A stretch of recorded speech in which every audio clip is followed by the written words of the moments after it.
Bonjour à tous et bienvenue sur la chaîne La Bouquinette. Je suis très contente aujourd'hui de vous retrouver pour faire ma pile à lire de l'année. C'est la première fois que je fais ça, mais étant donné que j'ai envie de mettre une énorme claque à ma pile à lire, je pense que c'est une bonne chose. Cette pile à lire en question n'est pas énorme, enfin cette pile à lire de l'année, des titres que j'aimerais lire pendant l'année, n'est pas non plus immense, mais il y a quand même de quoi faire. Je vous montre ça, ça ressemble à ça. Il y a quand même quelques titres, Bref, on va commencer. Le premier livre de cette pile à lire, il s'agit du Dernier Magicien de Lisa Maxwell. Donc là c'est le tome 1, c'est l'Ars Arcana, Lars.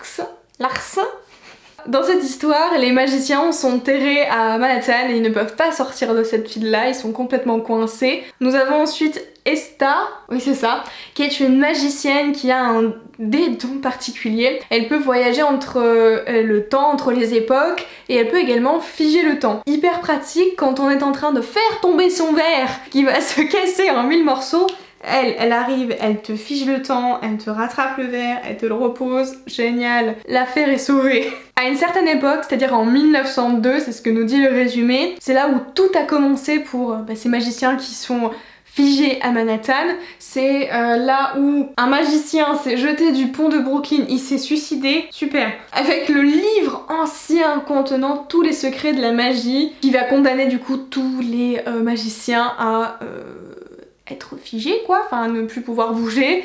Et un désespoir infini, et elle seule pourra sauver ça. En vrai, moi ce qui m'intéresse, c'est surtout qu'elle peut voyager dans le temps. Ça, j'adore. Et j'espère qu'on va voyager dans le temps. Ça me fait penser à Passenger de Alexandra Bracken. J'avais adoré cette histoire. J'avais pas lu en tout cas ce livre parce que au moment où je l'ai acheté, en fait, c'était au moment de la hype où tout le monde en parlait. C'était ce livre à lire absolument. Moi, ça m'a gonflé.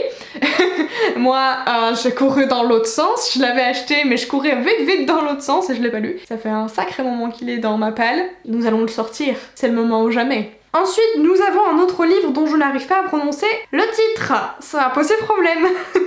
Alors, il s'agit de Bakemonogatari. Je vous vois en train de vous moquer de moi. Je ne vous aime pas. Il s'agit des légendes chimériques. Donc le livre 1, c'est aux éditions Pika Roman et c'est de Nizioris. Oh là là là là là là là là. Mon dieu, je suis une cata. C'est Nizoïzine, c'est ça? Excusez-moi d'être bête. Alors, je ne sais même plus de quoi ça parle, il me semble qu'il y avait une histoire de vampire. J'avais reçu ce livre en service de presse. C'est en retard, comme vous pouvez le remarquer, je ne l'avais pas encore lu. Et je pense que je vais plutôt vous lire le résumé parce que vraiment j'ai aucun souvenir. Donc nous allons commencer la lecture de ce résumé. À un détail près, je pourrais être un lycéen banal. Depuis qu'une vampire légendaire m'a mordu et transmis ses pouvoirs, mon quotidien a basculé. Et alors que je pensais avoir eu ma dose de phénomènes paranormaux, voilà que je me retrouve embarquée dans une autre étrange affaire. Car en empêchant une camarade de classe de faire une mauvaise chute, oh autant c'est notre copine Esta là, elle a figé le temps. C'est pas elle hein. J'ai découvert son secret, son corps ne pèse pratiquement rien. Bah c'est qu'elle est mince quoi, enfin c'est que... c'est pas. En cause une entité chimérique dont moi, Kyoyumi Araji, suis bien décidée à la débarrasser à tout prix. Ah d'accord, enchanté jeune homme ou demoiselle? Laissez-moi vous conter l'histoire incroyable, oh là, bah, moi j'arrive pas avec tous ces noms, hein, de Senjo Gahara, la jeune fille qui avait conclu un pacte avec un dieu crabe. C'est très intéressant tout ça. Ça a l'air sympa. Faut que je regarde parce qu'en ce moment Pika, enfin ils ont sorti donc les Pika romans, il y en a plein qui m'intéressent et il faut que j'aille faire un craquage. Très important. Histoire de refaire grossir ma pile à lire. Tout est logique ici, tout. On poursuit avec un livre que j'avais gagné ou que Tessa m'avait offert, je ne sais plus. Soit j'avais gagné un de ses concours, soit celle qui me l'avait offert dans un swap, je suppose. Il s'agit de Lueur de feu de Sophie Jordan. C'est chez les éditions Gallimard Jeunesse. Donc là ça raconte l'histoire d'un dragon. On peut voir, elle a des petites écailles. Je la trouve canon cette nana. Vous êtes magnifique. Et là c'est pareil, je ne sais plus de quoi ça parle. Mais là je ne vous lis pas le résumé parce qu'on va garder le suspense. Ce livre on n'en parle pas beaucoup. Donc si ça vous intéresse, vous allez checker sur l'internet, comme dirait ma mère. Nous poursuivons. Nous avons ensuite le tome 2 et le tome 3 de Inaccessible de Catherine MCJ aux éditions Michel Lafon, c'est ça? Oui, c'est Michel Lafon. J'avais lu le premier tome, ça faisait partie de mon top 5 2017 je crois, donc ça date. Il y a un petit coup de vieux là.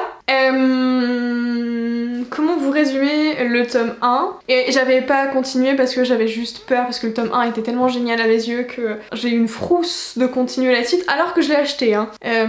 Je sais plus comment vous dire ça. En gros, vous voyez donc cette immense tour. Au plus haut vous habitez dans cette tour, au plus vous êtes friqué, et au plus vous avez une vie confortable, pleine de santé, etc., etc. Vous êtes synonyme de richesse, vous êtes là haut dans le game. Il va se passer que un beau jour, ou c'est peut-être une belle nuit, je ne sais plus, quelqu'un va chuter de cette immense tour. Et en fait donc dans cette tour c'est toute une société, hein. On a tout, on a de tout, on a des commerçants, on a des restaurateurs, on a tout dans cette tour. C'est comme une ville, oui c'est une ville. Cette tour c'est une ville qui se trouve autour des 6 détritus, hein. Ça ne ressemble plus à rien autour.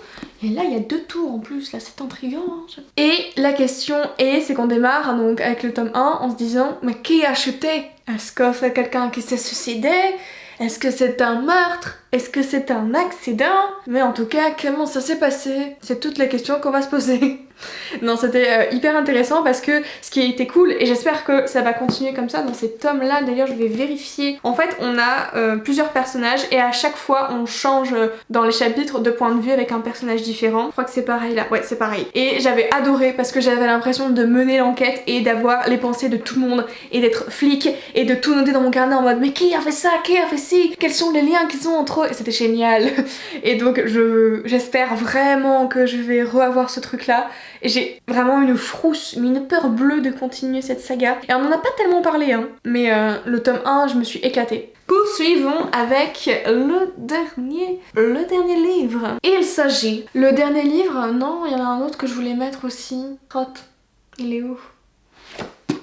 Moi je ne sais plus. Attendez, je regarde ma bibliothèque, je la scanne. Where is it? Il est où? Je deviens aveugle, hein, c'est quand même assez perturbant cette histoire. Elle est là, il est là. Il était en face de moi. Hein. Bon, reprenons nos affaires. Ce n'est pas le dernier, mais l'avant-dernier livre de cette palle. Il s'agit de Night World de L.J. Smith, donc de Michel Lafon. Et nous allons parler de vampires. Après Lux, les étoiles de nos aides, j'ai envie de retrouver un petit soupçon d'être paranormaux. Et ça m'a l'air, je sais pas pourquoi, cliché. Je suis désolée, mais là, de vous à moi, vous regardez cette couverture. Moi, je m'attends à trouver un Vampire Diaries ou un Twilight, un truc mixé, tu vois. C'est peut-être le cas, hein, mais c'est peut-être pas le cas. Et je ne sais plus, encore une fois, de quoi ça parle. Cette palle est très spontanée, donc on m'excusera, mais j'ai pas préparé de texte, voilà, je n'ai pas... Un texte défini avec des trucs à dire, hein, mais je pourrais travailler un minimum mes vidéos, je suis bien d'accord. Pardon, mais la qualité ici, non, c'est la spontanéité qui prime. Oh, c'est bien raconté. Je vous lis le... En fait, il y a comme 2 résumés. Je vous lis ça parce que c'est hyper bien... J'adore. Le Night World ne se limite pas à un endroit précis. Il nous entoure. Ses lois sont très claires. Sous aucun prétexte, son existence ne doit être révélée à qui que ce soit d'extérieur. Et ses membres ne doivent pas tomber amoureux d'un individu de la race humaine. Ça me rappelle une saga. Sous peine de conséquences terrifiantes, découvrez ce qui arrive à ceux qui enfreignent les règles. Je sais pas pourquoi. Je sens qu'effectivement il va y avoir des clichés.